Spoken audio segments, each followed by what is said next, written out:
EduGuide, perfect platform to nurture young minds. Hi everyone, welcome to EduGuide. நாங்கள் இன்றைக்கு பார்க்க போகிறது தசமங்களை பிரித்தல். தசமங்களை பெருக்கலும் பின்னங்களை எப்படி தசமங்களாக மாற்றுவதுன்னும் நாங்கள் முன்னைய 2 வீடியோக்களில் பார்த்துருந்தோம். அதற்குரிய லிங்க் கீழே தரப்பட்டிருக்கிறது. நீங்கள் பார்க்கலன்னு சொன்னால் உங்களுக்கு பார்க்க வேண்டியிருந்தால் அதை கிளிக் பண்ணி நீங்கள் பார்க்கலாம். இப்போ நாங்கள் லெசனுக்குள்ளே போகலாம். முதலாவது எக்ஸாம்பிளுக்குள்ளே நாங்கள் இப்போ போகலாம். 22.31 10ஆல் பிரிக்க வேண்டும். சரியா? இப்போ இதில் நீங்கள் 10ன்றது ஒரு பூஜ்ஜியத்தை கொண்ட எண். இப்படி 10இன் அடுக்குகளால் பிரிக்கும் பொழுது 10இன் அடுக்குகள்னு சொன்னால் 10இன் முதலாம் அடுக்கு, 10இன் இரண்டாம் அடுக்கு 100, 10இன் மூன்றாம் அடுக்கு 1000, இப்படி 10, 100, 1000 அப்படி 10இன் அடுக்குகளாக வர நேரம் எங்களுக்கு பிரித்தல் இலகுவாக இருக்கும். இப்போ பார்க்கலாம், இந்த 22.31 எவ்வாறு நாங்கள் 10ஆல் பிரிக்கிறது.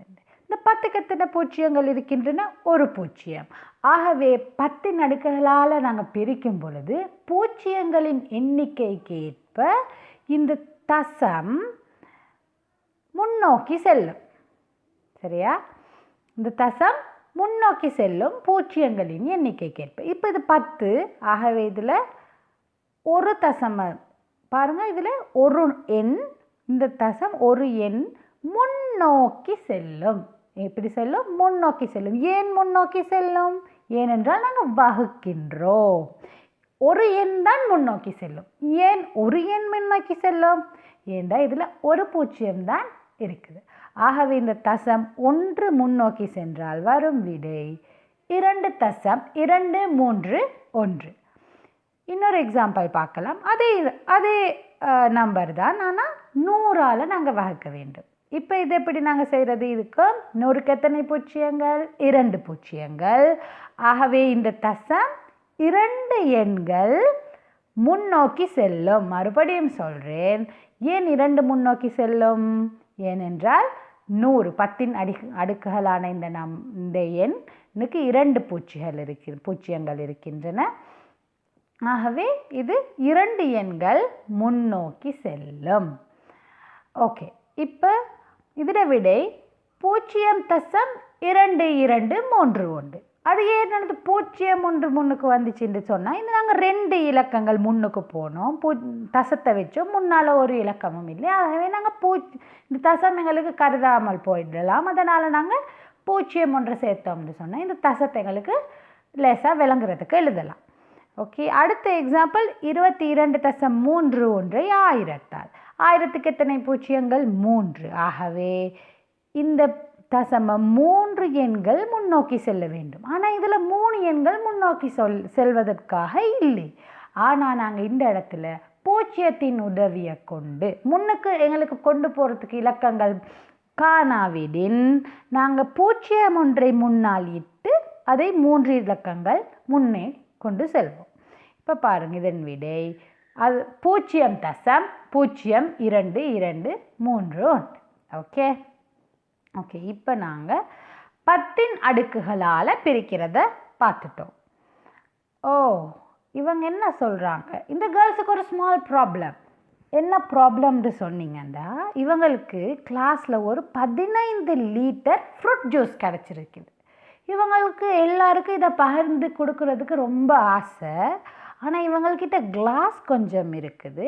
0.2 லிட்டர்ஸ், இந்த ஒரு கிளாஸில் 0.2 லிட்டர்ஸ் ஊற்றலாம். இவங்க இது எத்தனை பேருக்கு கொடுக்கலாம்ன்றது இவங்களுக்கு தெரியாது.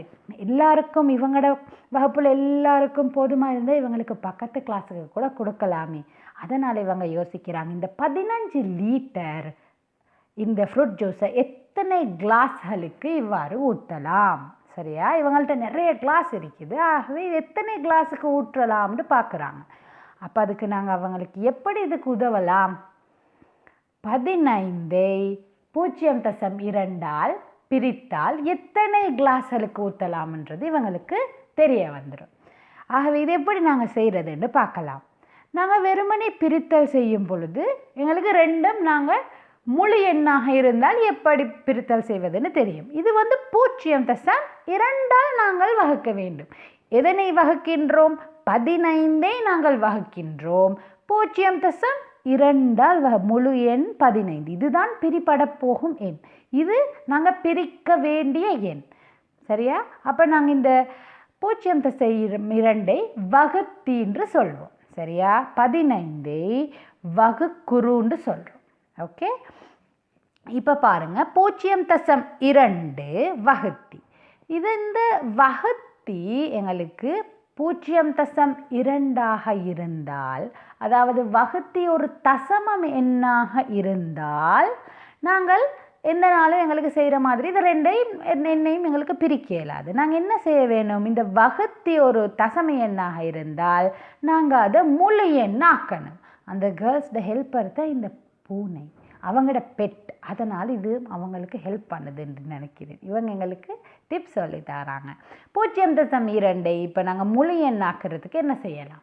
இந்த தசத்தை நாங்கள் இல்லாமாக்குறதுன்னு சொன்னால் ஒரு இலக்கம் பின்னோக்கி இந்த தசம் செல்ல வேண்டும். எவ்வாறு நாங்கள் ஒரு இலக்கம் பின்னோக்கி செல்லலாம்? 10 அடுக்குகளால் எங்களுக்கு பெருக்கிற நேரம் இந்த தசமங்கள் 1, 2 பின்னோக்கி செல்லும். அது நாங்கள் முன்னைய ஒரு வீடியோலையும் பார்த்துருக்குறோம். நீங்கள் அதை பார்க்க தவறி இருந்தால் கீழே இருக்கிற லிங்கை கிளிக் பண்ணி நீங்கள் பார்க்கலாம். ஓகே, இப்போ பாருங்கள், இதை நாங்கள் 10ஆல் பெருக்குவோம். 10ஆல் பெருக்கும் பொழுது இந்த தசம் 10க்கு ஒரு பூஜ்ஜியம் இருக்கிறது, அதனால் இந்த தசம் 1 பின்னோக்கி செல்லும். சரியா? இப்போ பாருங்கள், நாங்கள் வகுக்கிற நேரம் முன்னோக்கி சென்றது, ஆனால் பெருக்கும் பொழுது ஒரு தசம் பின்னோக்கி செல்லும். ஆகவே இப்போ இது ஒரு முழு எண் ஆயிடுச்சு. ஓகே, இந்த கிட்டி இப்போ ரொம்ப ஹாப்பி ஆகிட்டாரு. இப்போ பார்க்கலாம், என்னையும் பெருக்கவும்னு மற்ற கிட்டியும் சொல்கிறான். இந்த 15 இப்போ நாங்கள் இந்த சம்மை நாங்கள் இந்த வகுத்தியை முழு எண்ணாக மாற்றி நாங்கள் இந்த சம்மை மாற்றி அமைக்க போகிறோம். அப்போ நாங்கள் இந்த வகுத்தியை நீங்கள் 10ஆல் பெருக்கினீங்கன்னு சொன்னால் கட்டாயமாக நீங்கள் இந்த 15ஐயும் 10ஆல் பெருக்க வேண்டும். இப்போ 15ஐ நீங்கள் 10ஆல் பெருக்கினா உங்களுக்கு 150 கிடைக்கும். இப்போ இந்த கிட்டியும் ஹாப்பி ஆகிட்டாரு. நாங்கள் அடுத்தது என்ன செய்யலாம்? இவங்க இன்னும் எங்களுக்கு ஆன்சருக்காக வெயிட் பண்ணிட்டு இருக்கிறாங்க. நாங்கள் டக்குன்னு செய்யலாம். பாருங்கள், 15ஐ 0.2ஆல் வகுத்தால் இதே சம் தான். நாங்கள் அதை வகுத்தியை முழு எண்ணாக்கி விட்டோம். இப்போ இது 150ஐ 2ஆல் பிரிப்பது போல் ஆகிவிட்டது. சரியா? இதை நீங்கள் வகுத்தியை முழு எண்ணாக்குவீங்க. அப்போ இன்னொரு சம் எங்களுக்கு வேறையாக கிடைக்கிது. இப்போ இந்த 150ஐ 2ஆல் வகுக்கணும். 150ஐ 2ஆல் வகுத்தால் 75. ஆகவே 75 கிளாஸ்களுக்கு ஊற்றலாம். இப்போ இவங்களோட ப்ராப்ளமை நாங்கள் சால்வ் பண்ணிட்டோம். இப்போ இன்னும் 2 பேரும் ஒரு ப்ராப்ளமோட வந்திருக்கிறாங்க. இந்த அண்ணாக்கும் 6.4 எப்படி 0.4ஆல் பிரிக்கிறதுன்னு தெரியாது. அவங்களுக்கும் நாங்கள் உதவி செய்யலாம். இதுலையும் பாருங்கள், வகுத்தி இந்த பிரித்தல் அடையாளத்தோடு இருக்கிற, பிரித்தல் அடையாளத்துக்கு பிறகு இருக்கிற இந்த நம்பர் தான் வகுத்தி. வகுத்தி ஒரு முழு எண்ணா தசம எண்ணா என்றது முக்கியம். வகுத்தி ஒரு முழு எண்ணாக்க வேண்டும். ஏன்? இது ஒரு தசம எண்ணாக இருக்கிறது. ஆகவே இதை நாங்கள் முழு எண்ணாக்க வேணும்னு அக்கா சொல்கிறா. நாங்கள் செய்யலாம். இப்போ பாருங்கள், நாங்கள் 10ஆல் பெருக்கினால் ஒரு தசமம் பின்னோக்கி செல்லும். ஆகவே இது 4 முழு எண்ணாகிவிடும். இப்போ பாருங்கள், என்ன இதனையும் பெருக்க சொல்லி அண்ணாவும் சொல்லிட்டாரு. ஏன்னு சொன்னால், நீங்கள் 0.4 இந்த வகுத்தியை முழு எண்ணாக்குவதற்கு என்ன இலக்கத்தால் நீங்கள் பெருக்கிறீங்களோ அதே இலக்கத்தால் நீங்கள் வகுக்குருவையும் பெருக்கணும். ஆகவே 6.4 தர 10 64 ஆகிவிடும். இப்போ 6.4 பிரித்தல் 0.4ன்றது 64ஐ 4ஆல் பிரிப்பது போல் தான். இப்போ நாங்கள் இதில் வகுத்தியில் முழு எண்ணாக்கி விட்டோம். ஆகவே எங்களுக்கு விடை 16. இவங்களோட ப்ராப்ளமும் சால்வ்டு.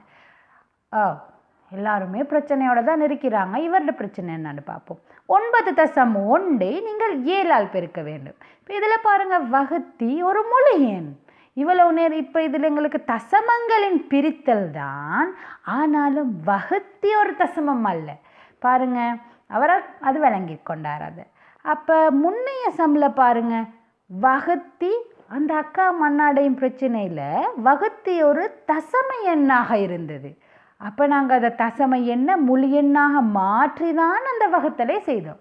ஆனால் இங்கே வகுத்தி தசம எண்ணாக இல்லை, இது வகுத்தி ஒரு முழு எண்ணாகவே இருக்கின்றது. இப்படி இருந்த இந்த சம்மை நாங்கள் இப்படி வகுத்தி முழு எண்ணாக இருக்கும் தசம எண்களை கொண்ட இந்த மாதிரி சம்ஸை நாங்கள் இதில் இருக்கிற இந்த தசத்தை நீங்கள் கருதாமல் 91 7ஆல் பிரிக்கிறது, 7ஆல் பிரித்தால் எத்தனை 13. இப்படி நீங்கள் இதுக்கு விடையை எடுத்துக்கொள்ளுவீங்க. எடுத்துக்கொண்டுட்டு இந்த வகுக்குருவில் இருக்கிற இந்த தசமதானங்களை நீங்கள் கணக்கிட்டு அதை இந்த ஃபைனல் ஆன்சரில் நீங்கள் சேர்த்திங்கன்னா சரி. பாருங்கள், 9.1 நாங்கள் 7ஆல் பிரித்தால் 1.3, அதாவது வகுக்குருவில் முதலாவது ஒரு தசமதானம் இருந்துச்சு. ஆகவே இந்த 13க்கு நாங்கள் ஒரு தசமதானம் கொண்டு இந்த இலக்கத்தை செய்ய வேண்டும். ஆகவே நாங்கள் 13க்கு பின்னால் எல்லா இலக்கத்துக்கும் பின்னால் ஒரு தசமம் இருக்கும். அப்போ இதுக்கு நாங்கள் ஒரு தசமதானம் வச்சு இந்த நம்பரை நாங்கள் மாற்ற வேணும்னு சொன்னால் இந்த தசம் 1 முன்னோக்கி செல்லும். சரியா? எந்த ஒரு இலக்கத்துக்கும் பின்னால் ஒரு தசம் இருக்கும். 2ன்னு சொன்னால் அதுக்கு பின்னுக்கும் உங்களுக்கு தசம் வைக்கலாம். அதில் தசம் 1 இருக்குது தான், அது நாங்கள் இடுறோம் இல்லை. 2.0 3.0 இது எல்லாமே 2ன்ற இந்த முழு எண்கள் தான். அப்போ இந்த 13 எங்களுக்கு 13.0 சொன்னாலும் அது பிழை இல்லை. இப்போ நாங்கள் பொதுவாகவே நாங்கள் விலைகளை குறிக்கின்ற நேரம் நாங்கள் 45 ரூபாய்ண்டு 45.00 நாங்கள் குறிப்பிடுவோம். சரியா? இப்போ இங்கே நாங்கள் ஒரு தசத்தை தான் இடுறோம். அப்போ நாங்கள் பார்க்குறோம், இப்போ இந்த 13க்கு தசம் 1 இருக்குது. அப்போ ஒரு தசமதானம் முன்னோக்கி சொல்லுது. ஏன்? இந்த வகுக்குருவில் ஒரு தசமம் காணப்பட்டது. வகுத்தி இங்கே முழு எண் என்றதால் நாங்கள் அதை முழு எண்ணாக்க வேண்டிய அவசியம் எங்களுக்கு ஏற்படவில்லை. சரி, இப்போ நாங்கள் இன்னொரு கம்ப்யூட்டர் எங்களுக்கு ஒரு சம்மோட காத்துட்டு இருக்கிறாரு. 1.72 இருக்குது. 1.72 1.2ஆல் வகுக்க வேண்டும். கம்ப்யூட்டர் சொல்கிற கணக்கையும் நாங்கள் செய்யலாம். இதில் பாருங்கள், வகுத்தி ஒரு முழு எண். சரியா? வகுத்தி ஒரு முழு எண். நீங்கள் யோசிக்கலாம், என்னத்துக்கு இவ்வளோ எக்ஸாம்பிள்ஸ் அப்படின்னு சொல்லி. இதில் ஒரு சின்ன அட்வான்ஸ்மெண்ட் ஒன்று இருக்குது. நீங்கள் முன்னே செஞ்ச கணக்கை விட இதில் ஒரு சின்ன வித்தியாசம் இருக்குது. அதையும் நீங்கள் விளங்கி கொண்டால் உங்களுக்கு வகுத்தல் முழுதாக விளங்கிவிடும்ன்ற காரணத்துக்காக தான் நான் நிறைய எக்ஸாம்பிள்ஸ் உங்களுக்கு சொல்லித்தாரேன். இப்போ பாருங்கள், இதில் வகுத்தியை நாங்கள் 10ஆல் பெருக்குகின்றோம். ஏன்? இந்த வகுத்தியை முழு எண்ணாக்குவதற்காக. ஆகவே நாங்கள் என்ன செய்ய வேண்டும்? இப்போ என்ன செய்ய வேண்டும்? எஸ், வகுக்குருவையும் 10ஆல் பெருக்க வேண்டும். வகுக்குருவையும் 10ஆல் பெருக்கிவிட்டோம். 1.72 10ஆல் பெருக்கினால் என்ன விடை வரும்? 17.2.